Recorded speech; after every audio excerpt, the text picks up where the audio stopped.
Howdy folks, welcome back to Black Sheep Meadow. I'm Brent. And I'm Amber. And today we are going to go over our 9 box store garden soils that we did sample test with an Early Jersey Wakefeild cabbage. We are 60 days in, so this is the 60-day update. Correct. So we're just about ready. We're coming into some summertime weather, and I'm fearing that the cabbage that we have in here is going to start feeling the effects of the warmer temperatures. Yep. So we might even harvest some of this cabbage here in the next few days. We could probably go about another 2 weeks on it.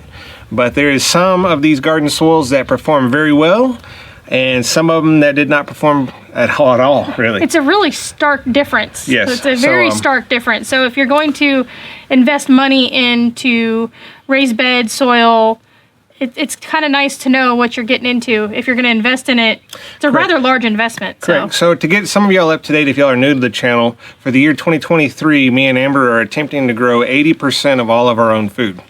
Which leaves us with a huge desire to not spend excess money on garden soils that are not going to produce for us.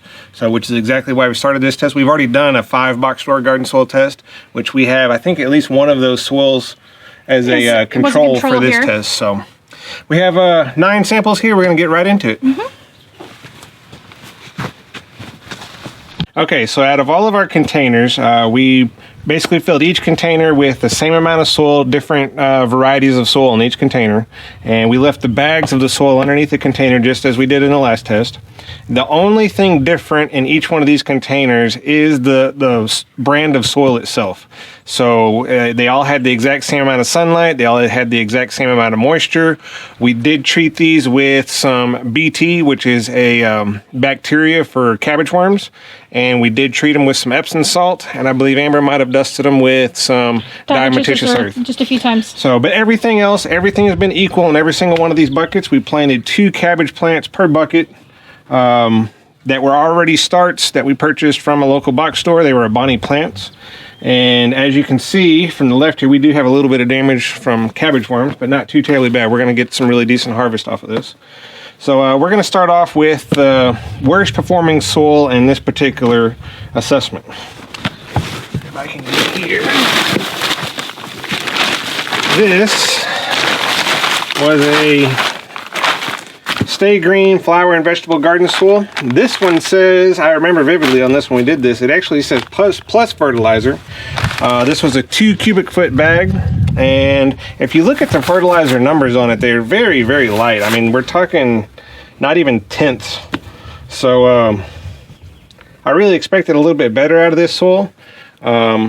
On all of these, I'm going to touch base too. We're going to get the worst performing plants out of here today, and I'm actually going to plant some squash in them for summertime. I'm going to basically stress test every one of these garden soils to see if they can really produce later on. So Stay Green in this 9 particular assessment is it came in last place for this cabbage variety.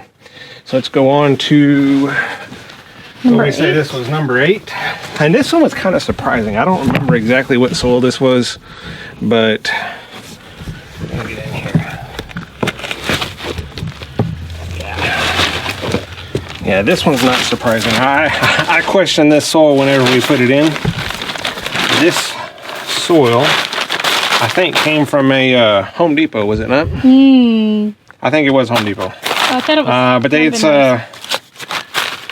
they call it a near source organics. It's a raised bed container mix. They call it organic. We made fun of this one to begin with because they advertise for fewer carbon emissions on the bag. I think we had figured out that this was actually from out of state, so it was trucked into our state. So however they get that. That being said, it was number 8 on the 9 assessment. Let's get into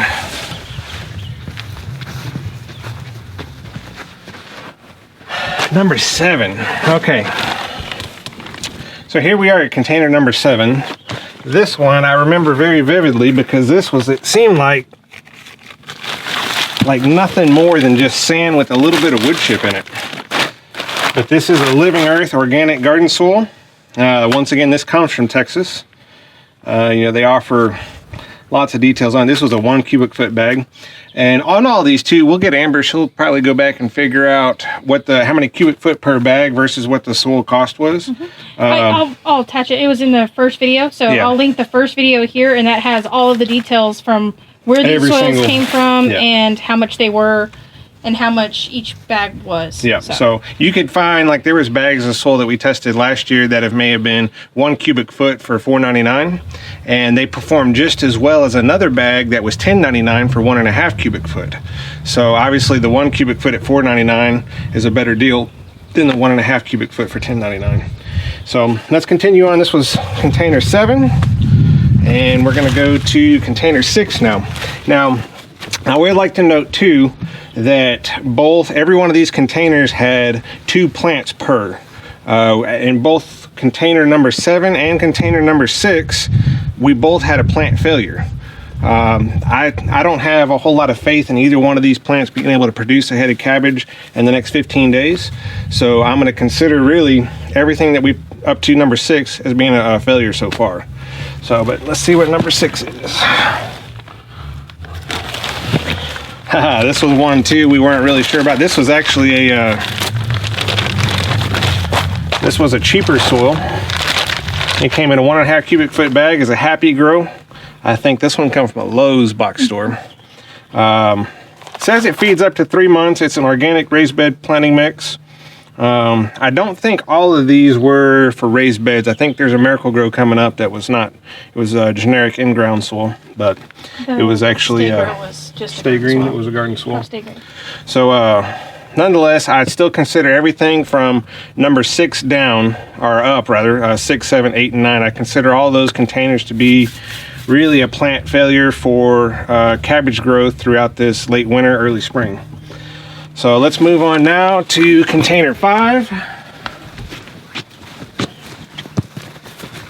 All right, so container 5, I remember this one because it's all the way down here on the end. When we planted these, I remember saying, I don't expect a lot from this soil because this soil was almost all coco coir.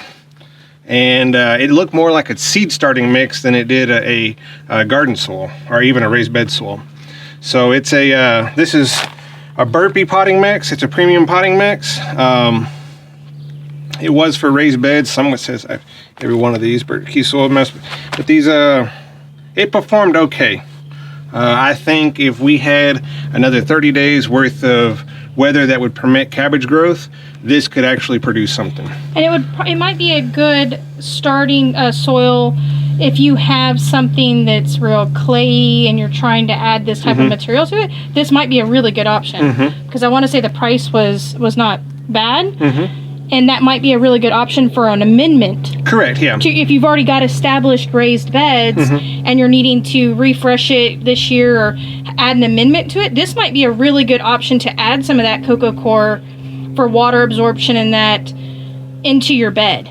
So that might, I mean, it did decently. Yep. It didn't win, but it definitely did decently. This would have a place in certain raised beds. Correct. And once again, I did want to note is for container and raised bed gardening. Yes. And I noticed that a lot of these box store garden soils, they all like to claim for it feeds up to 3 months. So like I said, I'm kind of curious with that. The cabbage that's ready to be harvested, I'm going to harvest. The cabbage that's obviously not going to produce, I'm going to rip out. And I'm going to plant squash in here just to do a stress test on all these soils over this late spring, early summer to see what we get. All right, so let's get back into number 4. Yeah, number 4. Now we're starting to get to plants that, given the correct, if they had sufficient time without getting too hot, and I'll get there. That's 4. Without getting too hot, and if they had the correct, we had a few issues with some of the cabbage worms, especially here lately with it warming up. But the both of these plants, this is number 4, this is number 3. Both of these plants would stand to produce a head of cabbage if we had let them go far enough. And I'm actually going to leave both of these plants to grow. And for being in the top 4, it's no surprise you see a Miracle Grow raised bed soil. They claim there's no mixing on this. It grows bigger, more bountiful plants. It's 4 vegetables. And once again, there's been no difference in any one of these containers other than the type of garden soil that's in the container. Go ahead and pull 3 up. So let's look at 3. Because 3, if y'all remember, 3 was the control from the last. Yeah, 3 was actually our first place in our last garden soil test. It is, once again, it's a Miracle Grow. This one says made with compost, where this one says no mixing. Now this Miracle Grow is not specifically for raised beds. It says for in-ground use. That being said, we used it in a raised bed last year. We've actually had very good success with this soil across the board. So we've planted a lot of stuff with this and done quite well with it. So let's move to 1 and 2, because those are the two shocking.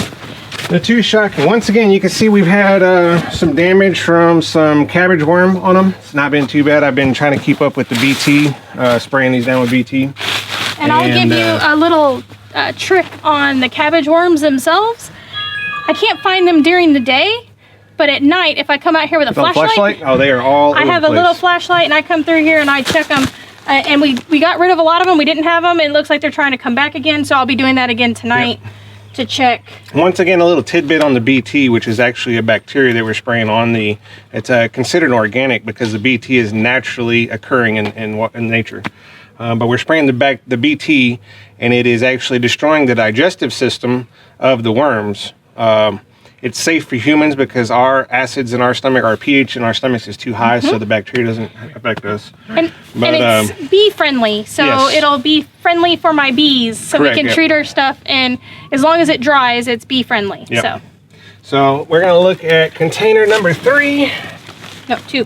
Oh, sorry. Container number 2.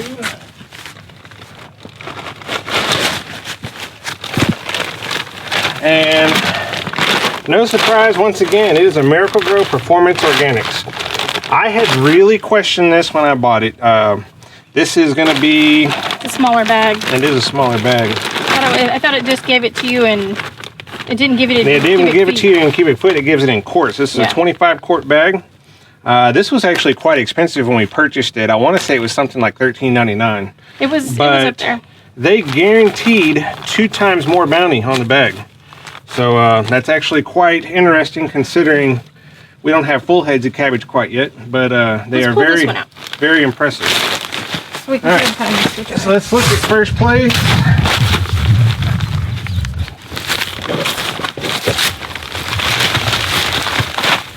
All right. So there it is, the Burpee Natural and Organic Raised Garden and Container Mix. If you remember, we had a potting mix from Burpee over here, the one that was almost primarily cocoa coir. I think, what did that come in? 5th. That came in 5th. Burpee, the Raised Garden Container Mix, comes in 1st. This is definitely the most healthy plant. It's going to produce, obviously, the most weight, too, I can tell you for sure. So, and both of the plants in there, I'll get in a closer shot here in just a second for the ending. Both of the cabbages on that one look really good. Where this one you have kind of one strong and one a little bit weaker. But they both look really, really good. That's very interesting. And once again, this Burpee Raised Garden Container Mix, this was a 1 cubic foot bag. Yeah, if I had to put those, I think the Burpee Organic, Natural Organic was quite a bit cheaper than the Miracle Performance. Grow. Yeah. So, as far as I'm concerned, that is your best bang for the buck currently. Yep. So, there we are. 9 box store container soils. If you're in a situation where you have to purchase your own garden soils and you're looking for what's going to be the best, I know last year on our 5 box store container garden soils, there was a couple of them that were just horrible. Matter of fact, for this year, again, I've even mixed in fertilizers to those soils and I still can't get anything to grow in them. So there's definitely some stuff that we're not going to use. And there's definitely some stuff that we're going to use. Just because one particular soil did bad this year does not necessarily mean that the material in it's not going to break down and compost and become a better soil for later on. And it could, and definitely look at these soils for what you already have. So maybe you already have established, like I was saying earlier, if you already have established raised beds, then you might need a particular amendment to it. Yeah. So think about that too. This is a really good way to look at them up close of what you're getting to mix in and amend your raised beds if you're not just starting out. Correct. Your bang for the buck though seems to be in this area right here. Yeah. And so some of these we're going to harvest these cabbage here in the next day or so. 'Cause obviously the heat's going to knock them out. Cabbage is not a warm weather plant. I'm really hoping that this guy can hang out. Two more days. We're trying to get him till Tuesday. Today's Sunday. Yeah, give him just a little bit longer. He's going to have an awesome head of cabbage here. if we can. But obviously, the plants that are not going to produce, we're gonna go. I'm going to go right back in. I'm going to direct sow squash plants in all of these. We're going to do a summer melody squash. It's going to be a little variety through here. But and we're going to try these on. So we'll probably keep you updated on this bed over and over again because I want to do the vertical squash here because we have the ability to off of once this. Again, some of these fertilizers or some of the minerals or the other nutrients that are in these soils might do better with the squash than they did with the cabbage. So they're different plants feed on different things. So we're going to, like I said, we're going to stress test these soils to the maximum to see what we can really get out of them. So guys, in the meantime, if y'all like what we're doing with our channel, if y'all like our videos, leave us a like. Please share our content. Sharing our content through whatever social media platform you have is probably one of the best ways to help us. If y'all if you have any questions, let us know. Yeah. And we will get with you guys on the next one. See y'all later. Thanks.